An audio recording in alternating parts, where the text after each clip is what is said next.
وأحسن منك لم تر قط عيني وأجمل منك لم تلد النساء خلقت مبرأ من كل عيب خلقت مبرأ من كل عيب كأنك قد خلقت كما تشاء كتاب أنزلناه إليك مبارك ليدبروا آياته وليتذكر أولو الألباب۔ یہ کتاب برکت والی ہے جسے ہم نے آپ کی طرف نازل فرمایا ہے تاکہ دانش مند لوگ اس کی آیتوں میں غور و فکر کریں اور نصیحت حاصل کریں۔ اللهم صل على سيدنا محمد وعلى آل سيدنا محمد بعدد كل ذرة مئة ألف مرة۔ سامعین و ناظرین کرام، السلام علیکم ورحمۃ اللہ وبرکاتہ۔ سامعین کرام، سورہ قاف آیت نمبر 23 سے 26۔ وأحسن منك لم تر قط عيني۔ اس کے ساتھ آج کے سبق کا آغاز کرتے ہیں۔ سب سے پہلے گزشتہ سبق کا اعادہ ہوگا۔ وقال قرينه هذا ما لدي عتيد۔ اور اس کے ساتھ رہنے والا فرشتہ کہے گا یہ ہے جو کچھ میرے پاس تیار ہے۔ القيا في جهنم كل كفار عنيد۔ حکم ہوگا پس تم دونوں ایسے ہر ناشکر گزار سرکش کو دوزخ میں ڈال دو۔ مناع للخير معتد مريب۔ جو نیکی سے روکنے والا ہے، حد سے بڑھ جانے والا ہے، شک کرنے اور ڈالنے والا ہے۔ الذي جعل مع الله إلها آخر فألقياه في العذاب الشديد۔ جس نے اللہ کے ساتھ دوسرا معبود ٹھہرا رکھا تھا سو تم اسے سخت عذاب میں ڈال دو۔ سامعین اکرام، سورہ قاف آیت نمبر 23، لفظی ترجمہ وقال قرینہ، اور کہے گا اس کا ساتھی فرشتہ ھذا ما لدی عتید، یہ میرے پاس حاضر ہے۔ القیا فی جہنم کل کفار عنید، دونوں کو حکم ہوگا کہ تم اس کو جہنم میں ڈال دو، ہر کافر، ہر ناشکرے اور سرکش جو حق سے عناد رکھتا ہو۔ مناع للخیر، ہر نیکی کے کام میں رکنے والا، معتدن ہر حد سے بڑھنے والا، مریب شبے کرنے والا، شک کرنے والا۔ یہ تو گزشتہ سبق تھا۔ آج کا جو سبق ہے سامعین اکرام، الذی جعل مع اللہ الہا آخر، یہ وہ شخص ہے جو اللہ کے سوا اس نے اور معبود بنا رکھے تھے۔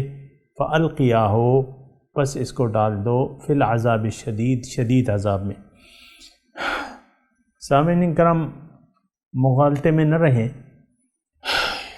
کہ ہم یقیناً جنتی ہیں، بلکہ جنتیوں کی اور دوزخیوں کی کا فیصلہ جو ہے ان کے کردار اور صفات کے حساب سے کیا جائے گا۔ یعنی جنتی لوگوں کی الگ صفات ہیں، اور اس میں بڑی صفت یہ ہے کہ وہ متقین ہیں، اور جنت بنیادی طور پہ متقین کے لیے تیار کی گئی ہے، اللہ تعالیٰ فرما رہے ہیں۔ دیکھیں، جنت اللہ کی ہے، دوزخ بھی اللہ کی ہے، اور اس میں ڈالنے کا، کسی کو دوزخ میں ڈالنے کا اور کسی کو جنت میں ڈالنے کے لیے اللہ تعالیٰ نے صفات مقرر کر دی ہیں جو کہ قرآن میں بیان کی گئی ہیں۔ اس سے زیادہ جو ہے آپ کسی مغالطے میں نہ رہیں، اپنے آپ سے کوئی باتیں نہ گھڑیں اور اپنے آپ سے کوئی صفات نہ بنائیں۔ جیسا کہ بعض لوگ کہتے ہیں بھئی ہم نے تو کلمہ پڑھ لیا، بس جب بھی جائیں گے جنت میں جائیں گے، چاہے دوزخ میں چند غوطے مار لیں۔ یہ بات نہیں ہے، حقیقت کو دیکھنا چاہیے، اور حقیقت یہ ہے کہ جنت بھی اللہ کی ہے، دوزخ بھی اللہ تعالیٰ کی ہے، اور یہ بھی حقیقت ہے کہ جنتیوں کی صفات اللہ تعالیٰ نے کھول کے بیان کر دی ہیں اور دوزخیوں کی صفات بھی بیان کر دی ہیں۔ دوزخ یعنی جو جہنم کی آگ میں جھونکے جائیں گے ان کی صفات بھی اللہ تعالیٰ نے بیان کر دی ہیں، اور اس میں سے کچھ صفات یہ جو آیت نمبر 23 سے 26 تک ہم مطالعہ کر رہے ہیں، اس میں اللہ تعالیٰ دوزخیوں کی صفات بیان کر رہا ہے، اور کچھ تو ہم نے مطالعہ کر لیا ہے۔ آج اس کا جو ہے الذی جعل مع اللہ الہا آخر، یہ ایک بڑی صفت ہے جو جہنم کا مستحق ہونے کے لیے کافی اور شافی ہے۔ یہ بات نوٹ کر لیں۔ اللہ کے ساتھ یہ دوزخی جو ہے، یعنی دوزخ میں جلنے کا یا دوزخ میں جانے کا یا دوزخ میں گھسیٹے جانے کا وہ شخص مستحق ہے اول نمبر پر جس نے اللہ کے سوا اور معبود بنا لیے ہیں۔ سامعین اکرام، میں بیان بھی کر چکا ہوں کہ الہ کا کیا مطلب ہے۔ الہ وہ ہستی ہوتی ہے جس کی آپ بات مانیں بلا چون و چرا، وہ کوئی بھی ہو۔ دیکھیں اللہ تعالیٰ کا یہ الہ جو ہے صفاتی نام ہے، یعنی ایک ذاتی نام ہے، ایک صفاتی نام ہے۔ جیسے کہ اللہ تعالیٰ کی صفات ہیں تو اس کے صفات میں حق، جو حق صفات ہیں، اسی طرح باطل صفات بھی ہو سکتی ہیں۔ مثال کے طور پہ شیطان ہے، شیطان کی اگر کوئی بات مان لے گا تو وہ اس کا جھوٹا معبود ہوگا، معبود تو ہوگا لیکن جھوٹا ہوگا۔ تو جھوٹے معبود سے یعنی جو بھی جھوٹے معبود کی عبادت کرے گا، یا آسان الفاظ میں کہوں، عبادت اصل میں جب کہتا ہوں نا تو پھر بہت سے لوگ مغالطے میں پڑ جاتے ہیں کہ عبادت محض سجدہ ٹیکنے کا نام ہے یا جھکنے کا نام ہے۔ ہاں، جھکنے کا نام تو ہے، لیکن یہ دونوں صفات ہیں کہ آپ کسی کے سامنے سجدہ کر لیں یا اس کے سامنے جھک جائیں۔ تو سجدہ تو ہم کر رہے ہیں، دیکھیں دولت کے سامنے ہم سجدہ ریز ہیں۔ دولت بہت بڑی تعداد جو ہے مسلمانوں میں، وہ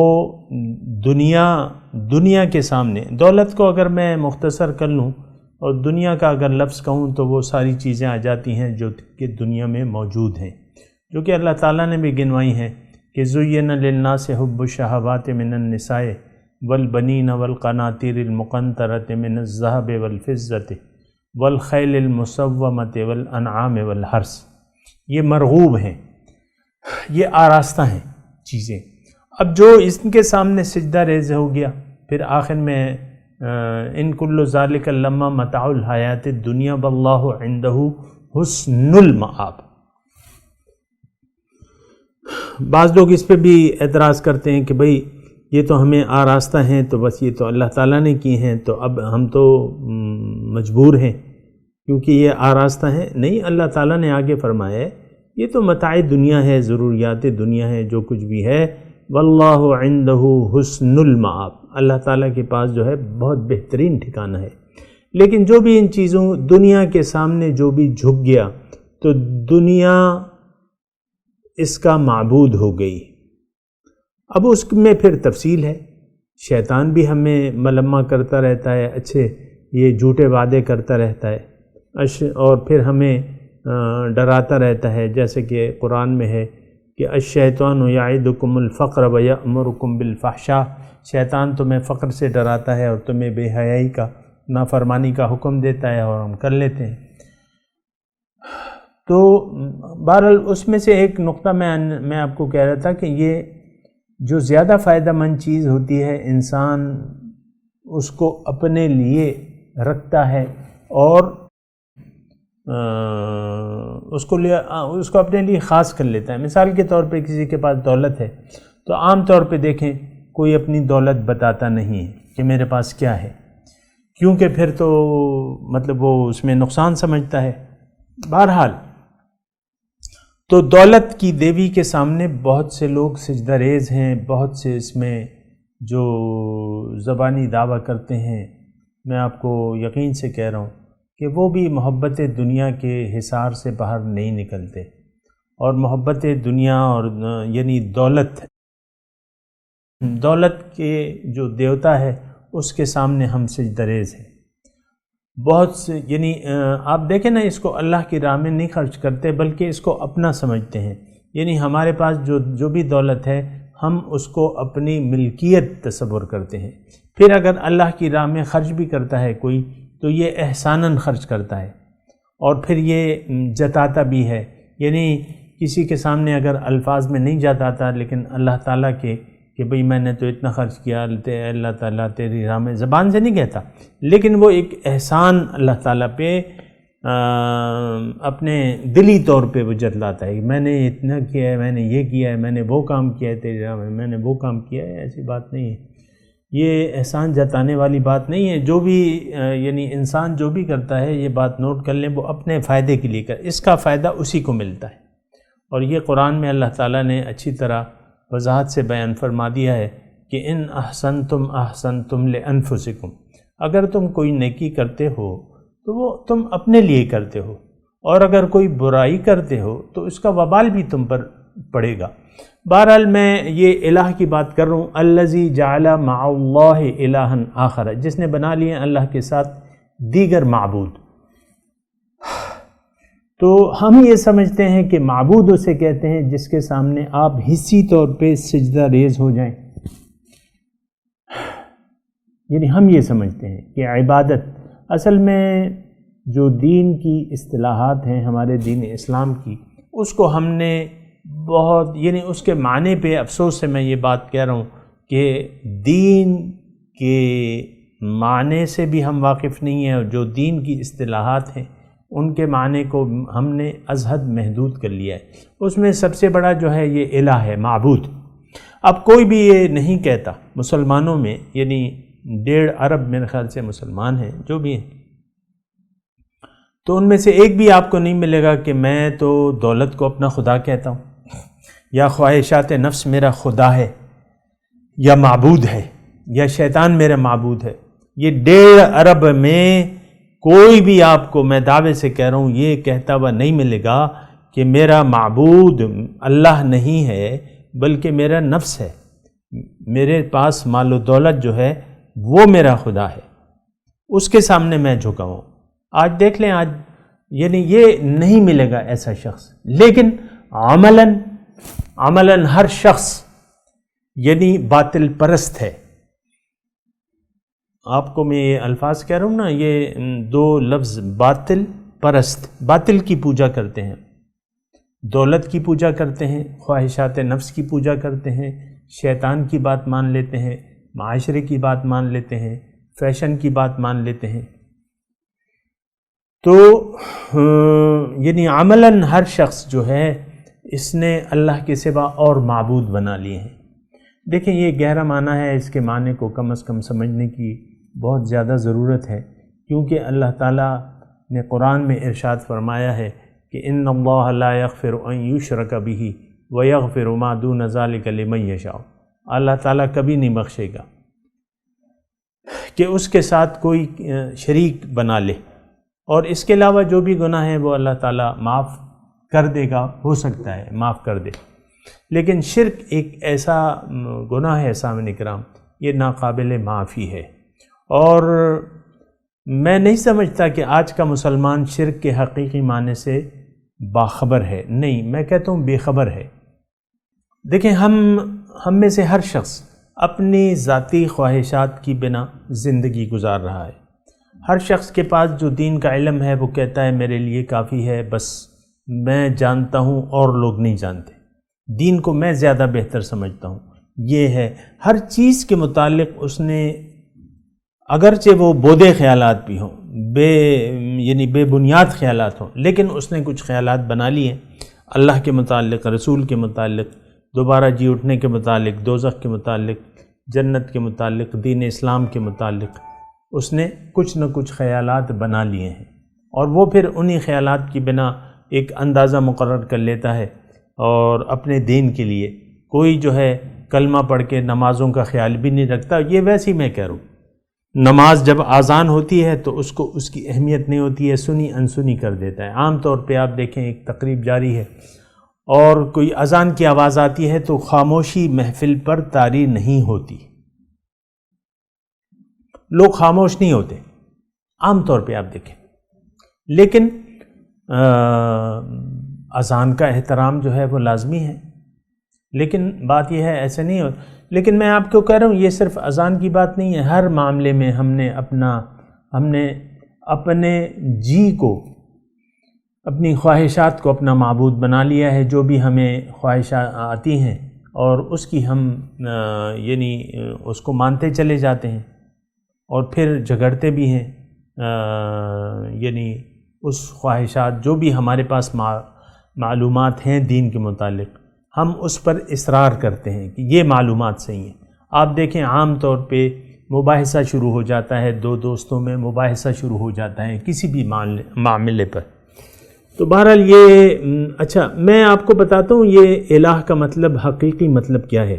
دیکھیں بنیادی طور پہ میں آپ کو بتاتا ہوں بنیادی طور پہ کہ الہ جو ہے کیا چیز ہے، لیکن اس سے پہلے میں ایک مضمون آپ کو بتا دوں، وہ یہ ہے کہ دیکھیں اللہ تعالیٰ نے ہمیں پیدا کیا ہے، انسان کو پیدا کیا ہے، اس کائنات کو پیدا کیا ہے، یہ کائنات ہمارے لیے ہے، ہمیں اللہ تعالیٰ نے اپنے لیے پیدا کیا ہے کہ تم جنت یہ دنیا میں جا کے میرے راستے پر چل کر مجھ تک پہنچ جاؤ۔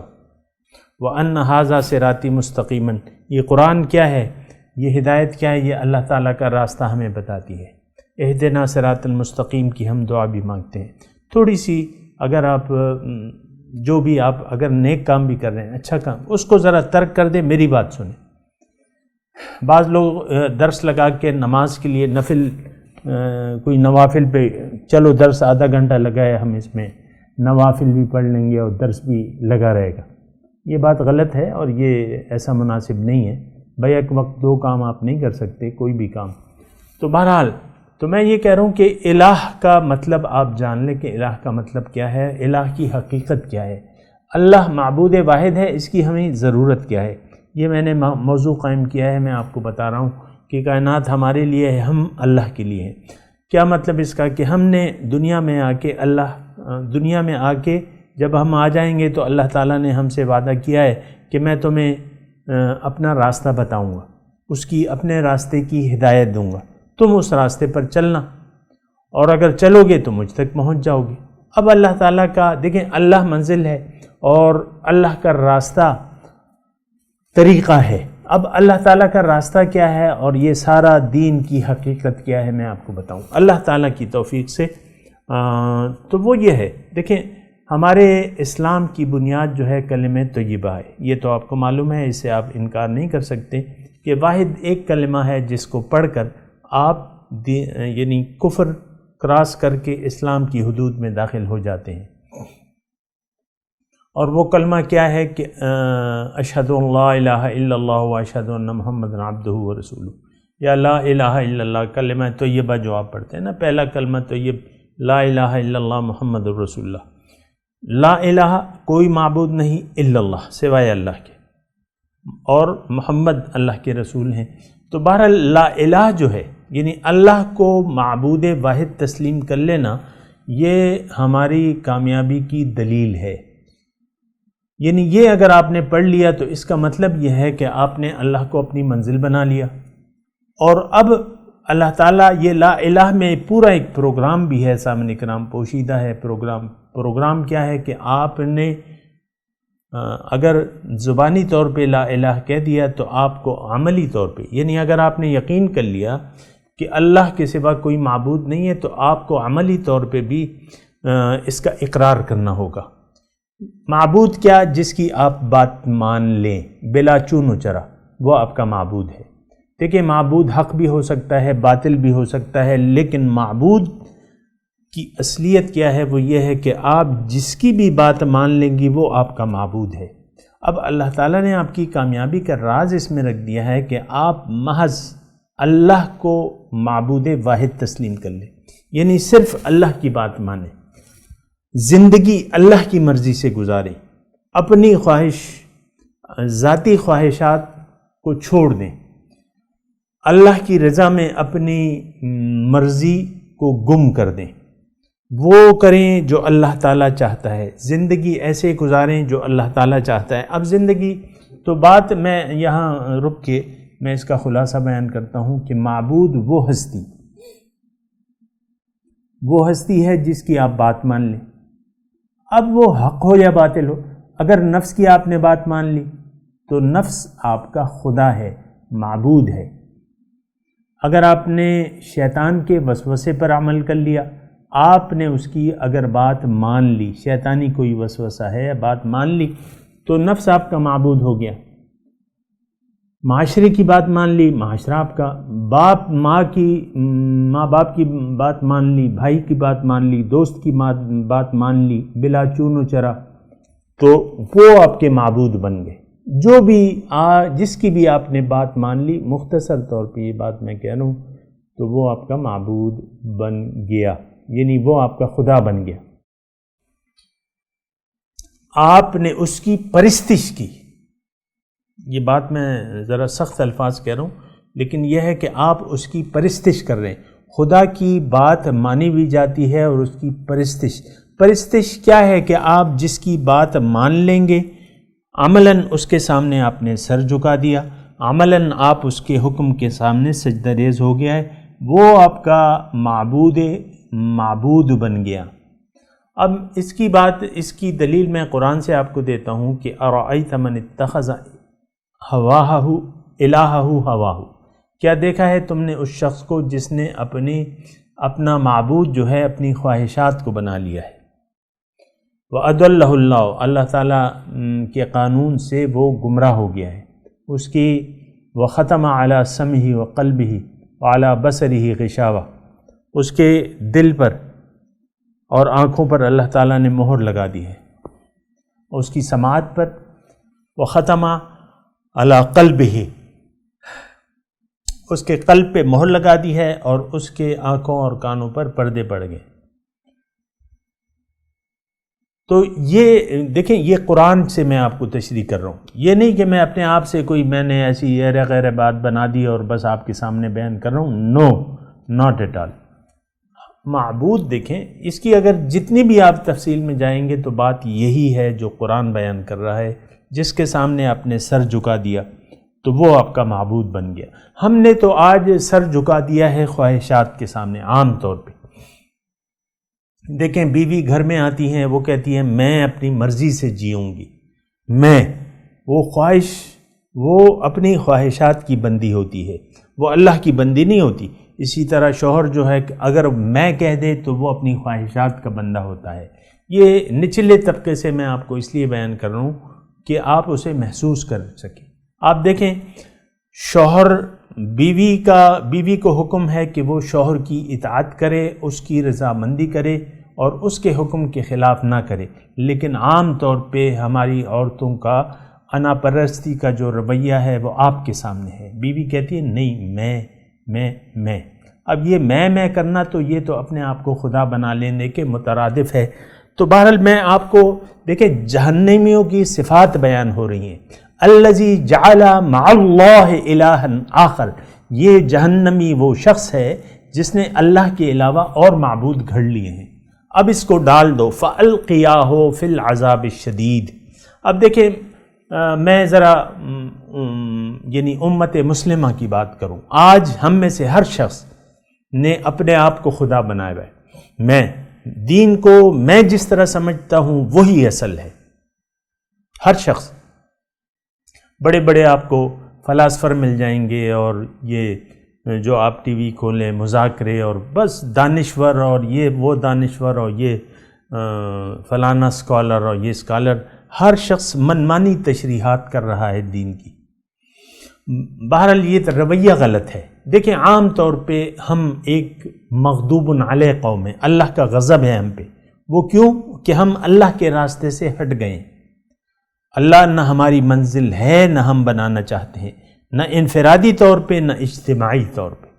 تو اس کا نتیجہ یہ ہے کہ مسلمان ایک مغلوب قوم ہے، اور اتنا حد تک یہ گر گیا ہے کہ اللہ تعالیٰ نے یہودیوں کے ہاتھ میں اور عیسائیوں کے ہاتھ میں کوڑے دے کے مسلمانوں کو پٹوا رہا ہے۔ اللہ تعالیٰ اتنا سخت ناراض ہے اللہ تعالیٰ ہم سے، کیوں کہ ہم نے اللہ کے سوا اور معبود گھڑ لیے ہیں۔ یہ بہت خطرناک بات ہے، اس پہ آپ سوچیں، سمجھنے کی کوشش کریں اس کو کہ مضمون کیا ہے۔ دیکھیں، لا الہ الا اللہ یہ ہمارے یعنی نجات کی بنیاد یہ کلمہ ہے کہ ہم اللہ کو معبود واحد بنا لیں، نفی کریں، باطل معبودوں کی نفی کر کے اللہ کے حکم کے سامنے سر جھکا دیں۔ اور اللہ تعالیٰ بڑی وضاحت سے اللہ تعالیٰ ہمیں بیان کرتا ہے، بلا من اسلم وجہہ للہ وہو محسن فلہ اجرہ عند ربہ ولا خوف علیہم ولا ہم یحزنون۔ جس نے بھی اپنا سر جھکا دیا اللہ کے حکم کے سامنے، من اسلم وجہہ للہ وہو محسن، اور اس میں یہ مخلص بھی ہے، اس کے لیے اجر ہے، فلہ اجرہ اس کے لیے اجر ہے، عند ربہ رب کے پاس، ولا خوف علیہم ولا ہم یحزنون، اور ان پر نہ کوئی خوف ہوگا نہ کوئی غم ہوگا۔ میں تلاوت کرتا ہوں، میرے ساتھ دہرائیے۔ اعوذ باللہ من الشیطان الرجیم، بسم اللہ الرحمن الرحیم۔ وقال قرینہ، اور کہے گا اس کا ساتھی، ھذا ما لدی عتید، یہ میرے پاس حاضر ہے۔ القیا فی جہنم کل کفار عنید، حکم ہوگا کہ ڈال دو جہنم میں ہر سرکش اور ناشکرے کو، کل کفار عنید، کفار ناشکرہ، عنید سرکش یا حق سے عناد رکھنے والا۔ یہ ترجمہ ذرا ذہن میں رکھیں۔ آج ہم میں سے ہر شخص نے حق سے عناد کا راستہ اپنایا ہوا ہے۔ مناع للخیر، نیکی سے روکنے والا، معتدن حد سے تجاوز کرنے والا، مریب شک کرنے والا، الذی جعل مع اللہ الہا آخر، یہ جہنمی وہ شخص ہے جس نے اللہ کے ساتھ اور معبود بنا لیے ہیں۔ فَأَلْقِيَاهُ، پس ڈال دو اس کو، فی العذاب الشدید، شدید عذاب میں۔ اب ان آیت کی تلاوت اور ترجمہ۔ وقال قرينه هذا ما لدي عتيد. And his escort will say, this is what I have ready with me. ألقيا في جهنم كل كفار عنيد. Throw into hell every stubborn disbeliever. مناع للخير معتد مريب. Preventer of good, aggressor, doubter. الذي جعل مع الله إلها آخر فألقياه في العذاب الشديد. Who fabricated another god with God. Toss him into the intense agony. سامعین کرام، اس کے ساتھ ہی آج کے درس کا وقت اختتام کو پہنچا۔ اگلے درس میں انشاءاللہ ملاقات ہوگی۔ وآخر دعوانا ان الحمدللہ رب العالمین، والسلام علیکم ورحمۃ اللہ وبرکاتہ۔